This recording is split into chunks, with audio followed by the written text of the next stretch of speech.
Hey, yeah, I'm Mia, and this is a tutorial on how to stay safe as a queer person. I know that many of you feel a sense of hopeless dread after the election, and you're scared of how the future will be. And before we get into this, I want to tell you these two things. You are not alone. Over 1,000 people requested that I make this video. And the other thing is we're gonna make it through this. We always do. Let's get into the video then. Avoiding potentially risky situations can make a huge difference for your safety. You should figure out what areas in your local vicinity are unsafe for you and stay away from them.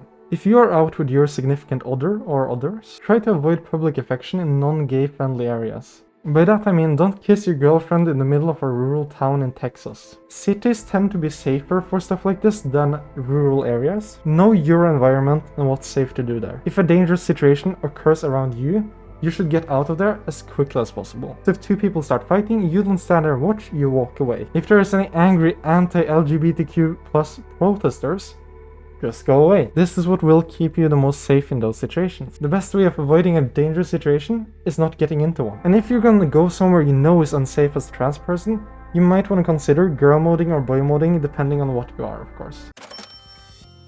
This part is unrelating to people wanting to take HRT, mainly trans people of course. Do not let what's going on stop you from transitioning. And I know if you're sitting in like a deep red state right now, you're wondering, how will I even do it? The answer for many of you might be DIY. DIY is doing HRT yourself on your terms.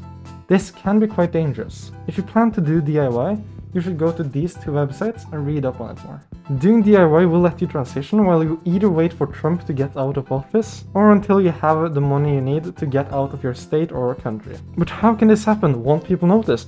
Exactly, they won't notice. Early effects of HRT aren't noticeable at all for someone looking at you from a distance. In general, they won't notice as long as you're not naked in front of them.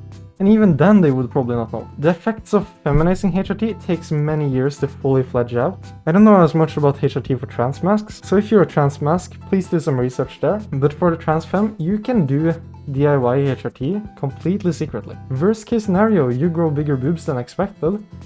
And what do you do then? You just put on a tight top or a binder. For example, pre-surgery trans masks use binders to make it so they don't have boobs. And you can do the same if you have to hide your transition. But again, DIY HRT can be dangerous and you need to know what you're doing. So please, if you plan to do this, do research. And I'm not talking 1 hour. I'm talking a couple days to weeks of like constant reading of papers, dosages, where you can get it, what's the safest option for you.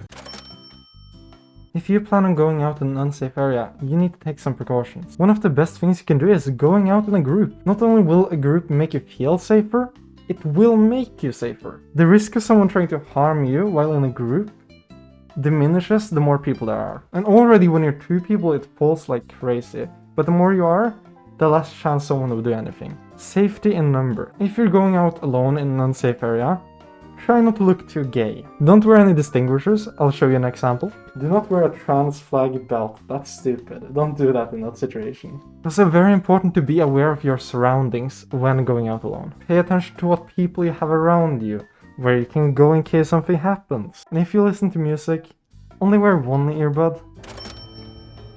Self-defense is important. Being able to protect yourself gives you a big sense of safety. I am not recommending you to break any laws. Make sure that you stay within the laws and regulation of your state or country when doing self-defense. Do not carry illegal items, don't carry a knife around if it is illegal. Follow your local laws. Everything else is at your own discretion and I'm not advising you to break any laws. If something is to occur, running is always the best option. If you can get away, get away. But you're not able to get away from every situation by just running. Half of my viewers are from the United States, and if you live in a state where you can open carry or concealed carry a weapon, I would recommend you to do that if you are willing to do it and have the means for it. Now if you live in a state or a country where you can't carry firearms, the next best option is pepper spray. Pepper spray is an irritant that's really efficient to get an attacker away from you. But again, you have places where pepper spray isn't legal, both country-wise and state-wise. But there are alternatives. Carry bear spray, for example. But first of all, look up your local laws of what you're allowed to carry. Here are some alternatives to pepper spray. Bear spray? It's literally pepper spray made to like get rid of bears. Spray paint.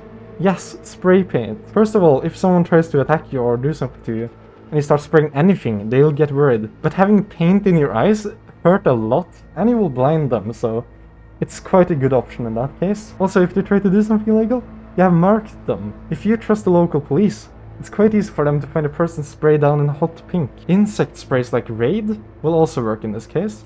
And overall, any irritant spray works quite well. Now, if you can't legally get any sort of spray, get yourself a big, heavy, like an actual heavy padlock, like a giant master lock. Get yourself a good scarf, then draw your scarf through the lock thing of the padlock, and then you tie a hard knot at the top. This leaves you with basically a sledge. They will take a lot of damage and it will cause legal problems, but it's better than dying, of course. This is a very efficient method if you ever have to go through like a control, for example in a city, then you just open the knots, have them separately. It's not illegal to carry around a padlock. Having a community around you is important. As I mentioned earlier, safety in groups. You should befriend and build up a community of queer people, both on the local and on the national level. But why?